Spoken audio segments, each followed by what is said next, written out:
మన ప్రభువైన యేసుక్రీస్తు నామములో అందరికీ ప్రైజ్ దలా.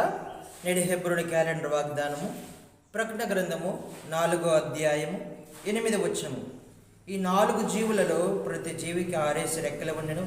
అవి చుట్టూను రెక్కల లోపటను కన్నులతో నిండి ఉన్నవి. అవి భూత వర్తమాన భవిష్యత్ కాలములలో ఉండు సర్వాధికారియు దేవుడునగు ప్రభు పరిశుద్ధుడు పరిశుద్ధుడు పరిశుద్ధుడు అని మానక రాత్రి మగళ్ళు చెప్పుచుండును. దేవుడు సర్వాధికారి. మన దేవుడు సర్వాధికారి.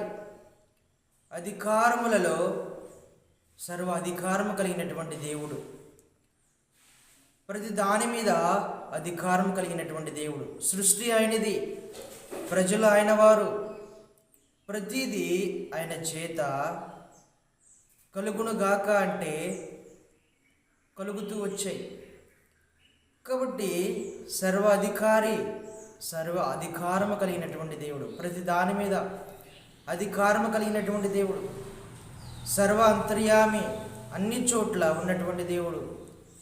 దేవుడు మందిరంలో ఉండి తర్వాత వేరొక స్థలంలో లేడు అని అనటానికి వీలు లేదు. ప్రతి చోట దేవుడు ఉంటాడు. ప్రతి దాని విషయంలో దేవుడు అధికారి. ప్రతి దాని విషయంలో సర్వాధికారము కలిగినటువంటి దేవుడు. అలాంటి దేవుణ్ణి మనము ఈరోజు ఆరాధించే వారముగా, స్తుతించే వారముగా ఉండాలి. ఇక్కడ వర్తమాన భూత భవిష్యత్ కాలములలో సర్వాధికారి దేవుడు నాకు ప్రభు పరిశుద్ధుడు పరిశుద్ధుడు పరిశుద్ధుడని మానక రాత్రింబగులు చెప్పుచుండును. ఎవరు? ఈ 4 జీవులలో ప్రతి జీవికి 6 రెక్కలు ఉండెను. అవి చుట్టూ రెక్కల లోపట కన్నులతో నిండి ఉండి అవి భూత వర్తమాన భవిష్యత్ కాలములలో ఉండు సర్వాధికారియు దేవుడు. 4 జీవులు దేవుణ్ణి ఆరాధిస్తున్నటువంటివిగా, స్తుతిస్తున్నటువంటివిగా ఉన్నాయి. కాబట్టి మనము గమనించవలసినటువంటి విషయము, జ్ఞాపకం చేసుకోవాలి. దేవుని ఆరాధించేటువంటి ప్రాధాన్యత, దేవుని స్తుతించేటువంటి ప్రాధాన్యత మనకి ఎంతగానో ఇస్తూ వచ్చినాడు. ఆయన పోలికలను చేసుకొని, ఆయన స్వరూపంలోనికి చేసుకొని, ఆయన బిడ్డలుగా మనల్ని చేసుకున్నందుకు మనము ఎంతో ఆరాధించేవారముగా, స్తుతించేవారముగా, గణపరిచేవారముగా ఉండాలి. ఆయన నిన్న నేడు రేపు ఒకటే రీతిగా ఉన్నటువంటి దేవుడు. వర్తమాన భూత భవిష్యత్ కాలములలో ఒకటే దేవుడుగా ఉన్నటువంటి దేవుడు. ప్రకటన గ్రంథము 1వ అధ్యాయము 8వ వచనంలో అల్ఫయు ఒమేగయు నేనే, వర్తమాన భూత భవిష్యత్ కాలంలో ఉండవాడు నేనే అని సర్వాధికారి దేవుడునగు ప్రభు సెలవిచ్చుచున్నాడు. అల్ఫయు ఒమేగా నేనే, వర్తమాన భూత భవిష్యత్ కాలంలో ఉన్నవాడు నేనే, సర్వ అధికారము కలిగినటువంటి దేవుడను నేనే అని దేవుడే చెబుతున్నటువంటి మాటలు. కాబట్టి ఇక్కడ మనము జ్ఞాపకం చేసుకోవాల్సినటువంటిది, పరిశుద్ధుడు పరిశుద్ధుడు పరిశుద్ధుడని మానక రాత్రింబగళ్ళు చెప్పుచున్నవి అంట. ఆ సింహాసనమునందు ఆసీనుడై ఉండి యుగయుగములు జీవించుచున్న వానికి మహిమయు ఘనతయు కృతజ్ఞత స్తుతులు కలుగునగాకని ఆ జీవులు కీర్తించుచుండగా ఆ 24 పెద్దలు సింహాసనమందు ఆసీనుడై ఉన్నవాని ఎదుట సాగిలపడి యుగయుగములు జీవించుచున్న వానికి నమస్కారము చేచు, ప్రభువా మా దేవా, నీవు సమస్తమును సృష్టించితివి, నీ చిత్తమును బట్టి అవి ఉండిను, దాన్ని బట్టియే సృష్టింపబడిన గనుక నీవే మహిమ ఘనత ప్రభావం పొందనరుగుడు అని చెప్పొచ్చు. తమ కిరీటమును ఆ సింహాసనం ఎదుట వేసిరి. 24 పెద్దలు 4 జీవులు అక్కడ ఆరాధిస్తున్నటువంటివి కనిపిస్తూ ఉన్నాయి. ఆ 24 పెద్దలు సింహాసనమందు ఆసీనుడై ఉండువాని ఎదుట సాగిలపడి యుగయుగములు జీవించుచున్నవానికి నమస్కారము చేయుచు. యుగయుగాలు మన దేవుడు యుగయుగాలు సజీవముగా ఉన్నటువంటి దేవుడు. కాబట్టి మనము ఆరాధించాలి, స్తుతించాలి. ఈ యుగానికి పరిమితము కాదు, పోనీ యుగానికే పరిమితము కాదు, అంతకుముందు యుగానికి పరిమితము కాదు. యుగయుగాలు దేవుడు మనము జీవించుచున్నటువంటి దేవుణ్ణి ఆరాధించే వారముగా, స్తుతించే వారముగా ఉండాలి. నమస్కారము చేయొచ్చు. ప్రభువా మా దేవా, నీవు సమస్తమును సృష్టించితివి. అందుకే నీ సర్వ అధికారం కలిగినటువంటి దేవుడు అని పేరు పెట్టబడుతూ వచ్చింది. సృష్టించినాడు ఆయనే, ఆయన చేతుల ద్వారాగా సృష్టించినాడు. కాబట్టి 24 పెద్దలు ఈ అంతటిని చూసి వారి దగ్గర ఉన్నటువంటి కిరీటాలు ఆ సింహాసనం మీదట వేసిరి. చూడండి ఎంత గొప్ప తండ్రి. మనకి ఏదో భూమి మీద ఏదో ఒక చిన్న పేరు వస్తేనే మనము ఆగలేకపోతూ ఉంటాం, గొప్పగా చెప్పుకుంటూ ఉంటాం, ఎంతో హెచ్చించుకునేటువంటి వారముగా ఉంటాం. కానీ ఇది ఏ పాటిదండి? దేవుని ఎదుట సరిపోదు, దేవునికి ఇది ఇష్టకరమైనటువంటిది కాదు. కాబట్టి ఇక్కడ 24 పెద్దలు తమ కిరీటములు తీసి సింహాసనం ఎదుట వేసిరి. ఆయన నిరంతరము స్తోత్రార్హుడు, సింహాసనాసనుడు.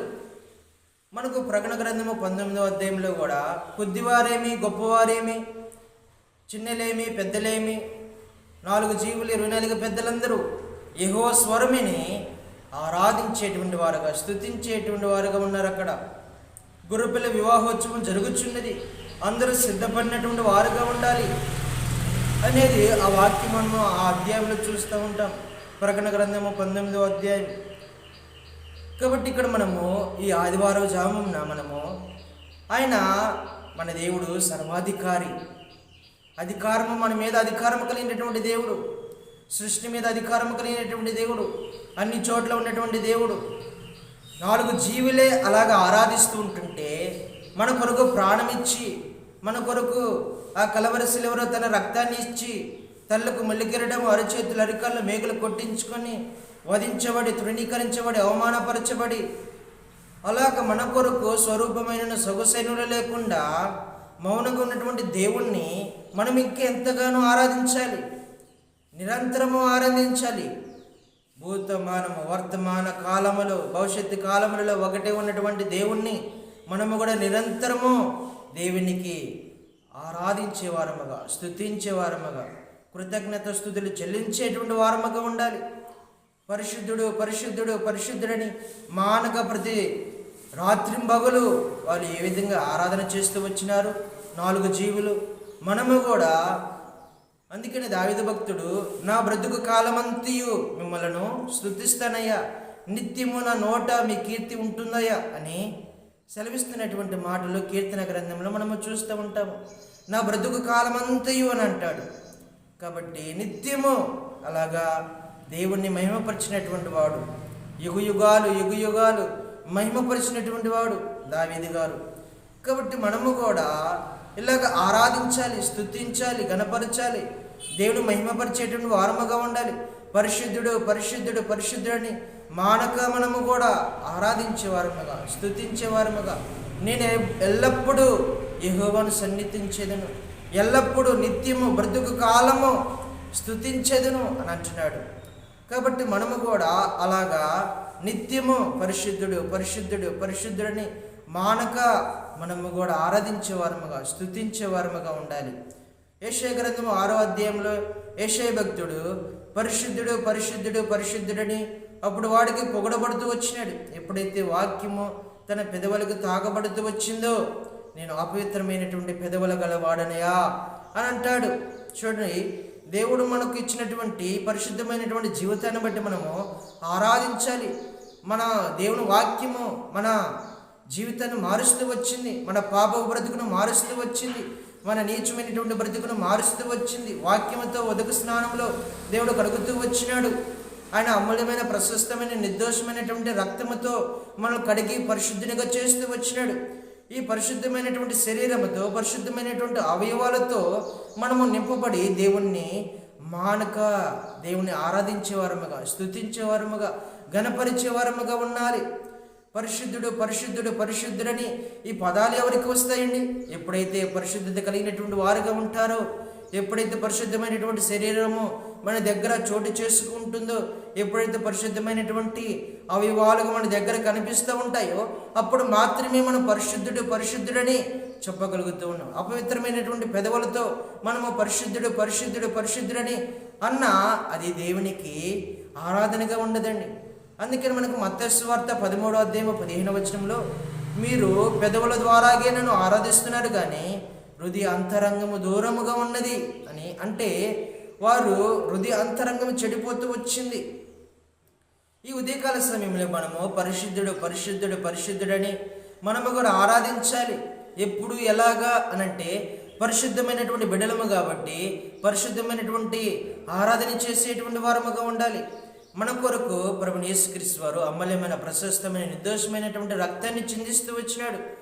మన పాపము ప్రతి పాపము నుంచి దేవుని రక్తము పవిత్రగా పరుస్తుంది అనే వాగ్దానము మనము చేతపుచ్చుకొని మనము కూడా పవిత్రమైనటువంటి పెదవులతో పవిత్రమైనటువంటి అవయవాలతో మనము కూడా మానక రాత్రి మగులు దేవుని ఆరాధించే వారముగా స్తుతించే వారముగా ఉండాలి. కీర్తన గ్రంథము 84వ అధ్యాయంలో దేవా నీ యొక్క మందిర ఆవరణంలో ఒక దినము గడుపుట 1000 దినముల కంటే శ్రేష్టము అని చెప్పబడుతూ వచ్చినటువంటి మాటలు మనము జ్ఞాపకం చేసుకోవాలి. ఆది సంఘము అలాగా హెబ్రోను సహవాసంలో మనము స్టార్టింగ్లో దాదాపుగా ఉదయకాలం నుంచి సాయంకాలం వరకు చీకటి పడేంత వరకు రాత్రి మీటింగ్ అంతవరకు దేవుని సన్నిధిలో గడిపి వెళ్ళేవారంట. కానీ ఇప్పుడు మనము లెక్కలు వేస్తూ ఉంటాము. 1 గంటని 2 గంటలు 3 గంటలని త్వరగా ముగించాలని లెక్కలు వేస్తూ ఉంటాము. కాబట్టి ఇది దేవునికి ఇష్టకరమైనటువంటిది కాదు. దేవుని మందిరంలో 1 దినము గడుపుట 1000 దినముల కంటే శ్రేష్టము. మానుక రాత్రి మగులు దేవుని ఆరాధించాలి, స్తుతించాలి. మనకు టైం అనేది లిమిట్ ఉండకూడదండి. దేవుని ఆరాధించే విషయంలో, దేవుని గణపరిచే విషయంలో, దేవుని సన్నిధిలో గడిపే విషయంలో టైం లిమిట్ అనేది ఉండకూడదు. ఈ రోజుల్లో రాను రాను రాను రాను ఇది దేవుని యొక్క ఆరాధించే విషయంలో, ప్రార్థన చేసే విషయంలో భక్తిహీనతగా అయిపోతూ వచ్చింది. భక్తిహీనతగా మరి ఇంకెప్పుడు మనము ఆరాధిస్తాము? ఆరాధించలేము కదా. 1 దినము గడుపుట 1000 దినముల కంటే శ్రేష్టమని అంటున్నాడు. మానక రాత్రి మగులు వారు ఆరాధిస్తూ వచ్చినారంట రాత్రి మగులు. కానీ మనము నిండారా మనసారా దేవుని ఆరాధించలేకపోతున్నాము, స్తుతించలేకపోతున్నాము, గణపరచలేకపోతున్నాము. పరిశుద్ధుడు నేను పరిశుద్ధుని గనక మీరు కూడా పరిశుద్ధులై ఉండాలి అని మనము 1 పేతురు రాసిన పత్రిక 1వ అధ్యాయంలో చూస్తూ ఉంటాము కదా. కాబట్టి పరిశుద్ధుడు కలిగినటువంటి దేవుని మనము కూడా పరిశుద్ధమైనటువంటి జీవితముతో మనము కూడా మానక రాత్రి మగులు నిన్న నేడు రేపు ఒకటే రీతికున్నటువంటి దేవుణ్ణి ఆరాధించే వారముగా స్తుతించేటువంటి వారముగా ఉండాలి. ఇలాగ దేవుడు మనందరినీ సిద్ధపరిచి నడిపించునుగాక. ప్రార్థన చేసుకుందాం. పరిశుద్ధుడా ప్రేమికుల తండ్రి, మీ పరిశుద్ధ నాన్ని బట్టి వందనాలు స్తోత్రాలు చెల్లిసిన బరువా ఈ ఉదయకాల సమయంలో మీ పునరుద్ధాన దినములు ఆరాధించే భాగ్యము మాకు దయచేసినందుకు వందనాలయ్యా. ప్రభా పరిశుద్ధత కలిగినటువంటి బిడ్డలముగా పరిశుద్ధుడు పరిశుద్ధుడు పరిశుద్ధుడని మేము కూడా ఆరాధించే బిడ్డలముగా మమ్మల్ని సిద్ధపరచండి అయ్యా. మాకు కావలసినటువంటి జ్ఞానము వివేకము ప్రభా దయచేయమని ప్రార్థన చేసినాము. వర్తమాన భూత భవిష్యత్తు కాలంలో ఉన్నటువంటి దేవుడవు, సర్వాధికారము కలిగినటువంటి దేవుడవు ప్రభా.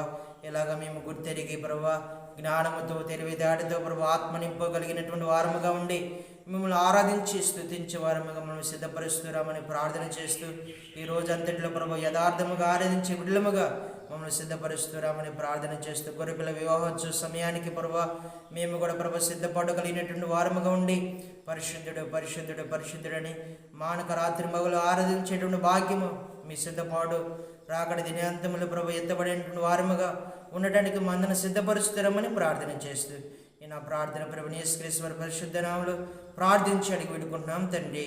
ఆమేన్. అందరికీ ప్రైజ్ ది లార్డ్.